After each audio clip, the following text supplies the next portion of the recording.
我非常佩服我的婆婆和小姑子们到底是怎么做到的，跟我一起抱团旅游，内蒙古玩了一圈，1分额外的钱都没花，谁也忽悠不了她。在内蒙哈，一有卖奶酪的，温迪就说不用聊了，我乳糖不耐受 ，No thank you。但是，一旦有免费试吃的项目，那奶酪一点不少吃，在耐受和不耐受之间自由切换，乳糖都懵了，你到底是耐我还是不耐我呀？耐我还是不耐我呀？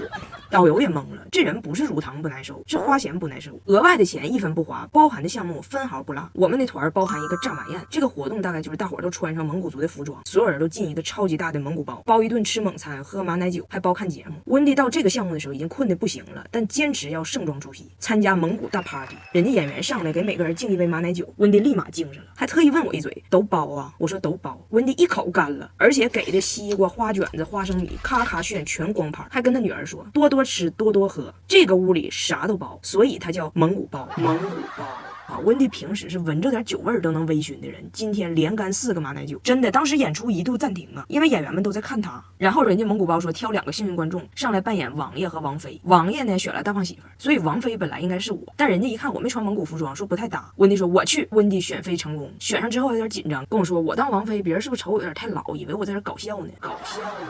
我说没事，首先你儿子看着也不年轻，再说咱可以护肤化妆，用 WIS 时光抗老套装，一套就能淡纹提亮，而且成分安全。我说温迪这套你就可以拿着，它里边含有 Rescue 胶原精粹，能淡化皮肤的纹纹路路，再搭配抗氧化的 M6P， 皮肤透亮显气色。早上水乳，晚上再来个面霜修护，一套就齐全，用完脸弹弹润润的。然后王爷和王妃就上去了，人家让他们沾点酒敬天地，王爷和王妃是这么敬的。这个玩意儿，人家让王爷在羊的后背象征性画个10字，王爷直接把羊叫开了。我的亲面，他死了，轻点，他死了，轻光死的就是哎呦。主持人沟通不了，拼命在变调说中文。很优秀的王妃手持蒙古刀，你拿着这个蒙古刀，你拿着这个蒙古刀。主持人以为这样就是外国口音，而外国人以为这主持人有内蒙口音。全场人家别的游客也没看蒙族表演呢，就看他几个跳着，就是一个 party， 只有张大铁全程拒绝参与。张大铁吧，就脸上老写着几个大字：万事皆有度，喜怒不形于色，就特别嫌他们老外闹腾，狂翻白眼。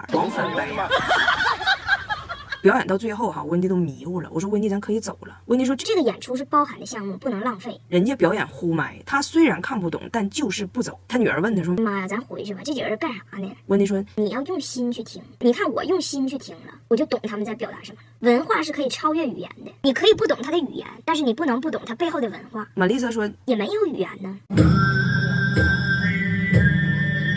结果呼麦呼了10分钟，温迪实在憋不住了，过来问我：“这个乐队是不是忘词了？是不是忘词了？”最近张大铁和他加拿大的亲生奶奶和姑姑们团聚了，本来是个该快乐的事儿，但是张大铁都要疯了，孩子挺难。我们最近来了一趟内蒙，开启了特种兵式旅游。因为温迪不喜欢花太多钱旅游，所以我们是报的团儿。报团呢，中午肯定就在景区吃这种旅游团餐。你们应该也了解，这种团餐就特别大一个厅，然后全都是桌子，菜不咋地，但是人永远是满的。我寻思就快吃快走，结果温迪他们刚一进来燃起来了，跟我说：“哦，我们碰巧遇到了一个婚礼，我们来参加婚礼了，好开心啊！”旁边的桌跟温迪招手，温迪还跟人说话：“哦，这难以名状的运气，这是多么幸运的一天！亲爱的，快告诉我进行到哪里了？我是不是迟到了？”冲人旁边那团的导游就是一个唠啊！我说温迪，你赶紧回来，你再唠一会儿，那导游带你买玉去了啊！温迪说：“啊，内蒙古还有玉？”我说：“景区都有玉，都有玉。”吃完饭坐缆车，拿铁被他的奶奶和姑姑们抢到了他们的缆车上。这一车就张拿铁不会说英语，无法交流，鸡兔同笼那种感觉，就好像一个书生和一群蛮子憋在了一起。然后下山缆车往下走的时候，远处地面上的工作人员就朝他们喊：“来，抬杆，抬杆，抬杆！”温迪也听不懂，他喊啥呢？玛丽莎说：“好像是说 tiger。”问咱们山上有没有虎？尼寇说：“可能是咱后边那个缆车里有人叫抬杆。”他回头朝后边的缆车喊：“抬杆，抬杆！”给工作人员急的呀，这车马上落地了，就冲他们喊：“下！”巧了，温迪不会说谢谢，他管谢谢叫下下，他以为工作人员是在客气，所以工作人员在那喊下，温迪也在那下，就差一点，这几个人就顺着下来的缆车又上去，好好的缆车硬做成了环线，别的游客看着都懵了，以为这景区又加了个景点呢，叫回转加拿大人，回转加拿大人。一开门还知道跟游客说谢谢，他们下缆车，拿铁抱着我说再也不跟他们坐车了。温迪哈哈大笑，开始跟拿铁解释，因为啥误会了，叽里哇啦说一堆。那不说话。能不说话啊？反正张大铁跟这几个人通血缘，但是不通语言，这个影响张大铁的沟通积极性，但是完全不影响他们。他们就是不管你听懂听不懂，就一直跟张大铁说话，一直说大巴车、高铁上。So who are you inviting to your birthday party? 这么多年，我早就练就了屏蔽的能力。坐在高铁上用小米Pad 6 Flex 斜杆，它这个14英寸大屏就是一个大。同时看几个文档都不用放大，贼方便，就跟用笔记本电脑似的。当妈以后，谁能让我边带娃边工作更容易一点，我都感激谁。Later. So what do you think? Do you look funny then? 有这么多话，妈，你大哥。拿铁啊，这是来自加拿大的白噪音，别听了，和妈一起看会儿这个。这平板这么老大，你看它不那么累眼。然后温迪他们不是学了一首歌叫《亚洲雄风》吗？你别看唱的都不准，但是被这歌洗脑了，就是一个唱，跟那个鹦鹉疯了似的，从北京唱到内蒙，给张拿铁烦坏了。不光一直唱，还一直跳，白天唱，晚上跳。河图怎么回事？跳什么跳？我告诉你，他们不光今天跳，还得跳15天。机车不错，机车不错。温迪啊做了一件事儿，我妈要打他。这个事儿我是怎么处理的呢？前2天我去杭州有个工作，温迪跟我去了。到了那之后呢，我怕孩子跟着我化妆彩排啥的无聊，我就让温迪带他们去玩。温迪啊带着俩孩子去杭州的游乐场里玩了一天，晚上领着2个无比开心的孩子回到了酒店。在我夸她真是一个好奶奶话音还未落的时候，她给我甩出仨账单：游乐场的小票、中午的午饭，还有仨冰激凌，一共398。温迪做这个事儿呢，就属于情理之外，但意料之中。她的理由很简单，就是如果我呀不出差，那她带孩子玩就到楼下玩沙子、玩水就行了，也不涉及消费和报销。但是今天是因为我工作，她在杭州不知道去哪里找免费的沙子和水，所以产生了消费，也就产生了报销。我给她转完钱，我就赶紧跟我同事说，我说又天降素材了，我当段子说的，结果这事儿就传到了我妈的耳朵里，我妈炸了。我妈当时给温迪发微信，你来铁岭，我跟你唠唠。但这微信翻译吧，它只能翻译字儿，它翻译不了字儿后边往出飞的刀。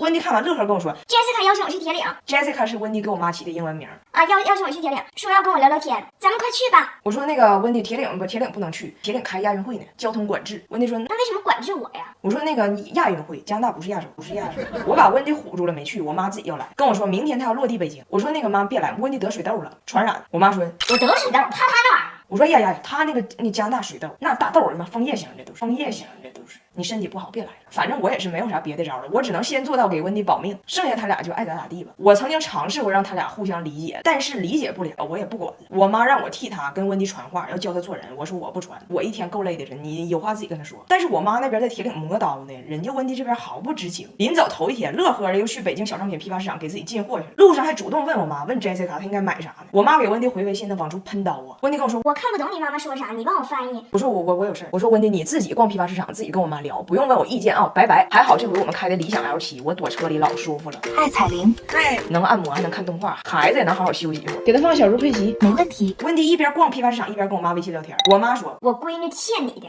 温迪读到的意思是，我的女儿亏欠你。温迪问我妈 Why？ 我妈又说，你可真有奶奶样。温迪读到的意思是，你可真是一个奶奶呀。于是温迪给我妈回复，你可真有奶奶样，吐奶奶样，吐。